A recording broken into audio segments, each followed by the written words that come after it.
रात्रीचे 8 वाजले होते. मंदार आणि त्याची आई यशोदाताई तसेच बहीण मीरा मंदिरातून दर्शन घेऊन परतले होते. कार बाहेर लावून त्यांनी घरात प्रवेश केला तर बाहेर हॉलमध्ये श्वेताचे आई वडील बसले होते. अचानक इतक्या रात्री सुमनताई आणि अमितरावला पाहून सगळेच अवाक झाले. श्वेता तिथेच बाजूला डोळ्यात अश्रू घेऊन उभी होती.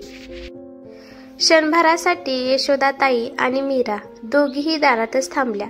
मंदार म्हणाला, आई, मीरा अशा बाहेर दरवाजात का उभ्या आहेत?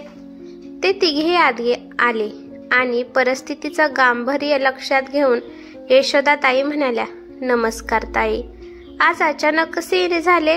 तुम्ही फोन केला असता तर आम्ही घरीच थांबलो असतो. यावर सुमनताईंनी तोंड वाकडे करत उत्तर दिले, फोन करून आलो असतो तर आम्हाला माहीतच पडले नसते की आमच्या मुलीला तिच्या सासरी कशी वागणूक मिळते. त्यांचे बोलणे ऐकून सगळे आश्चर्यचकित होऊन एकमेकांकडे पाहू लागले. यशोदाताईंनी श्वेताकडे पाहिले. ती खोटे अश्रू ढाळत उभी होती. यशोदाताईंना समजायला वेळ लागला नाही की श्वेतानेच काहीतरी सांगून तिच्या आई वडिलांना बोलावून घेतले आहे.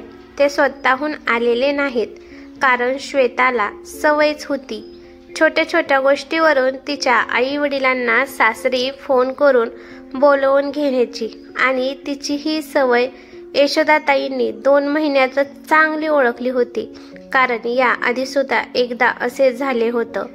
त्यावेळी श्वेताला माहेरी जायचे होते आणि मीराच्या परीक्षा चालू होत्या. त्याचवेळी यशोदाताईंना त्यांच्या मोठ्या बहिणीकडून एक महत्त्वाचा फोन आला आणि त्यांना मंदारसोबत त्यांच्या बहिणीकडे जावे लागले. मंदारने श्वेताला स्पष्ट सांगितले होते की तो काम लवकर आटपून परत येईल आणि तिला तिच्या माहेरी घेऊन जाईल. तोपर्यंत मीरा ही कॉलेजमधून येईल. ते दोघे जाताना श्वेता काहीच बोलली नाही, पण जेव्हा ते दोघे परतले तेव्हा श्वेताने हाच विषय वाढवून तिच्या आई वडिलांना इथे बोलवून घेतले होते. पण आज असं काय घडले म्हणून श्वेताचे आई बाबा रात्रीच तिच्या सासरी आले होते? असो, श्वेताचा नवरा मंदार आत आला. समोर सासू सासऱ्यांना पाहून तोही क्षणभर आश्चर्यचकित झाला. त्याने पुढे जाऊन सासू सासऱ्यांना वाकून नमस्कार केला आणि म्हणाला, अरे आई बाबा, आज अचानक कसे येणे केले, तेही रात्री? आम्हाला तर खरंच आश्चर्य वाटतं. अमितराव म्हणाले, अहो जावई बापू, आश्चर्य तर आम्हालाच वाटत आहे. आम्ही तर आमची मुलगी तुम्हाला दिली होती, पण तुम्ही तिची काय अवस्था करून ठेवली.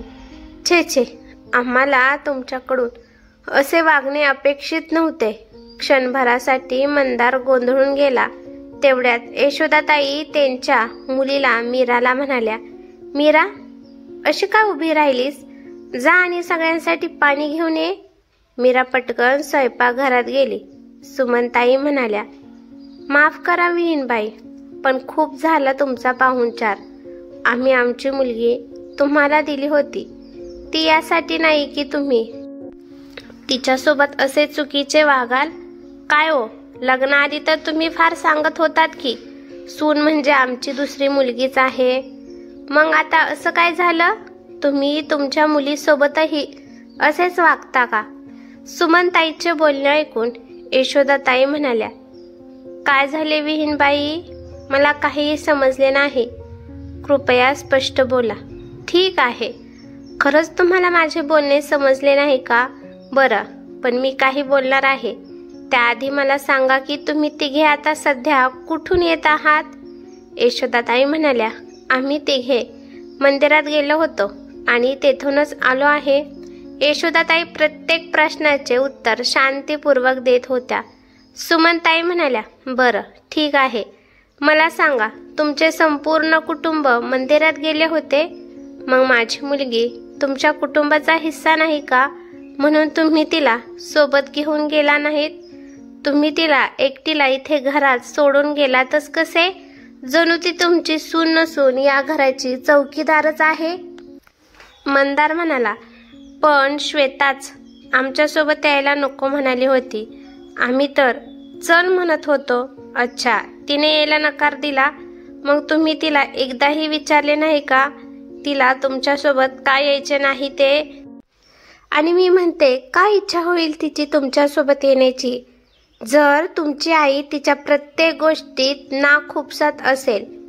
सुमनताई तोंड वाकड्या करत म्हणाल्या. हे ऐकून यशोदाताई थोडे आश्चर्यचकित होऊन म्हणाल्या, ताई मी कुठे कुठे नाखुपसले हे जरा सांगाल का? हो हो सांगते ना. अहो या दोघांचे नुकतेच लग्न झाले आहे. आता तर त्यांचे हिंडण्या फिरण्याचे, मजामस्ती करण्याचे, एकमेकांसोबत वेळ घालवायचे दिवस आहेत आणि तुम्ही एक आहात की सतत त्यांच्यामध्ये मध्ये करत असता. आणि महत्वाचे म्हणजे आता तुमचं वय झालं आहे, मुलांना त्यांचे आयुष्य जगू द्या की. मंदार म्हणाला, आई हे काय बोलताय तुम्ही? मी माझ्या आई आणि बहिणीसोबत मंदिरातच तर गेलो होतो, मग यात काय चूक आहे? आणि यासाठी हंगामा कशाला करत आहात? यशोदाताई म्हणाल्या, मंदार शांत हो, मी बोलत आहे ना, तुला मध्ये बोलायची गरज नाही. सुमनताई म्हणाल्या, हंगामा मी का करू नये? अहो माझ्या मुलीवर अन्याय होत असेल तर मी गप्प का बसू? मी तर तुम्हाला माझी सोन्यासारखी मुलगी दिली होती, पण बघा तुम्ही तिला रडवून तिचे काय हाल केलेत. जर खरंच तुम्ही तिला तुमची मुलगी समजत असता तर आम्हाला परत परत इथे यावे लागले नसते. यशोदाताई श्वेताकडे बघत म्हणाल्या, खरंच हेच आहे का कारण की तुमच्या मुलीला आम्ही दोघी मायलेकीने मंदार सोबत गेल्याने राग आला की मी मगाशी तिला झापलं याचे वाईट वाटले? श्वेता म्हणाली, मम्मा मला सांग, जर मी जीन्स घालून मंदिरात गेले असते तर त्यात काय वाईट होतं? आणि आई त्या क्षुल्लक गोष्टीसाठी तुम्ही मला एवढ्या जोरात का ओरडलं? यशोदाताई म्हणाल्या, अगं श्वेता मी तुला एकटीला थोडीच ओरडले, मीराला सुद्धा ओरडलेस की, पण ती गपचीप सूट घालून आमच्या सोबत मंदिरात आली, पण तू मात्र म्हणालीस की माझं डोकं दुखतंय, थोडा वेळ झोप घेतल्यावर बरं वाटेल. सुमनताई म्हणाल्या, असं कसं झापलं तुम्ही माझ्या मुलीला? अहो तिने जीन्स घातली तर तुम्हाला काय प्रॉब्लेम आहे?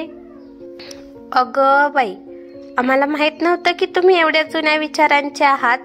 यशोदाताई म्हणाल्या, ताई बघा जरा तुमच्या लेकीकडे, ती सध्या जीन्स घालूनच उभी आहे घरात किंवा इतर ठिकाणी, ठीक आहे, पण मंदिरात अशा फॅशनेबल फाटलेल्या जीन्स घालून जाणं मला योग्य वाटत नाही. शेवटी आपली संस्कृती सुद्धा जपली पाहिजे ना. मी एक आई आहे, मी माझ्या मुलांना समजुतीच्या 4 गोष्टी सांगणार नाही तर त्यांना कोण समजावणार? म्हणूनच मी विरोध केला होता, पण मला काय माहित होतं की एवढ्याशा गोष्टीचे एवढं मोठं प्रकरण बनेल. सुमनताई म्हणाल्या, आज मनापासून पटले. सासू आई असते हे फक्त म्हणायला ठीक आहे, पण प्रत्यक्षात सासू कधीच आई होऊ शकत नाही. मग यशोदाताई तुम्ही एवढ्याशा गोष्टीसाठी तुम्ही माझ्या मुलीला झापलं? तुम्हाला पण पोटी एक लेक आहे, लक्षात असू द्या. सुमनताई तोंडाला येईल ते बोलतच राहिल्या. यशोदाताई नाही आता सहन झालं नाही, पण त्यांनी आवाज चढवण्याऐवजी शांतपणे उत्तर दिलं, हो सुमनताई हे खरंच आहे, सासू कधी आई होऊ शकत नाही, पण ह्याचप्रमाणे सून देखील कधीच मुलगी होऊ शकत नाही. अहो तुमची मुलगी स्वतः कधी माझ्याशी मुलीसारखी वागली नाही तर मी तिची आई कशी होणार? मी फक्त तुमच्या मुलीला झापलं नाही, माझी मुलगी सुद्धा तिच्या सोबतच उभी होती, पण तिने शांतपणे जाऊन कपडे बदलले. तुमच्या मुलीनं काय केलं? उगाच मी सासू आहे म्हणून माझं नाव बदनाम करू नका. तुम्ही म्हणता ना की मी तिची आई नाही बनू शकले, मग मला सांगा तुमची मुलगी माझी मुलगी बनू शकली का? लग्नापूर्वी जेव्हा तुम्ही श्वेताला कधी रागावलात किंवा ओरडलात तेव्हा ती अशीच शेजाऱ्यांना एकत्र करून तुमच्या विरुद्ध बोलत होती का? की नातेवाईकांना बोलवून तुम्हाला समज देत होती म्हणून ती आज इथे अशी करते आहे? आणि तुम्हीही इथे येण्याआधी तुमच्या मुलीला एकदा तरी विचारलत का तिला आम्ही आमच्यासोबत का नाही नेलं? किंवा ती स्वतः का नाही गेली? सुमनताई टाळी 2 हातांनी वाजते. तुम्हीही एका मुलाच्या आई आहात. तुमच्याही घरी सून आहे. देव करो, पण जर उद्या तुमच्या घरीही असंच काही घडलं आणि तुम्हाला त्याचा सामना करावा लागला, तेव्हा काय कराल? तुमची सून तर नेहमी साडीवरच असते. मी तर कधी तुमच्या सुनेला सलवार सूट घातलेलीही पाहिले नाही. आणि एका जीन्सच्या मुद्द्यावर तुम्ही माझ्याशी भांडायला आलात. तुमची सून तुमच्या घरच्या रीतिरिवाजाप्रमाणे वागते ना, मग तुम्ही माझ्या घरी येऊन मुलीच्या संसारात हस्तक्षेप का करत आहात? तुमच्या मुलीला समजावण्याऐवजी तुम्ही मला का समजावताय? बरं, माझे जाऊ द्या. मला सांगा, तुम्ही तुमच्या सुनेची कसली आई आहात? तुमच्या सुनेला किंवा तिच्या आई वडिलांना माहित आहे का की तुम्ही सुनेला किंवा तिच्या आई वडिलांना माहित आहे का की तुम्ही माझ्याशी तुमच्या मुलीच्या सांगण्यावरून कोणत्या कोणत्या कारणामुळे भांडायला येता? यशोदाताईच्या या थेट प्रश्नाने सुमनताई गडबडून गेल्या. हपकून म्हणाल्या, अहो यशोदाताई, हे चुकीचं आहे. तुम्ही मुद्दा बदलत आहात. तुम्हाला माझ्या सुनेशी काय देणं घेणं? यशोदाताईंनी शांत पण ठाम आवाजात उत्तर दिलं. कसं बरे नाही देणं घेणं? तुमच्या स्वतःच्या घरात काहीही सिस्टीम चालेल, पण मुलीच्या सासरी मात्र सगळं परफेक्ट हवं. तुम्ही जर आमच्या घरात हस्तक्षेप करता तर मग आम्हालाही तुमच्या घरात हस्तक्षेप करावाच लागेल. सगळं नीट असूनही तुम्ही सतत कुरकुर करत असाल तर मग आम्हालाही तुमच्या सुनेला आणि तिच्या आईबाबांना बोलावं लागेल.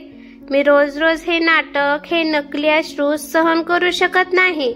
यशोदाताईंनी आपला मुद्दा सुमनताई आणि अमितराव यांच्यासमोर स्पष्टपणे मांडला. सुमनताई काही बोलणार इतक्यात अमितराव म्हणाले, सुमन, आता पुरे झाले. तू का मुलीचं घर उद्ध्वस्त करायला निघाली आहेस? इथे तर सगळ्या चुका फक्त आपल्या मुलीच्याच दिसत आहेत. कालपर्यंत वाटायचं की आमची मुलगी या घरात दुःखी आहे, पण आता लक्षात येतंय की तीच लहान लहान गोष्टी धरून बसते आणि स्वतःला त्रास करून घेते आणि इतरांनाही त्रास देते.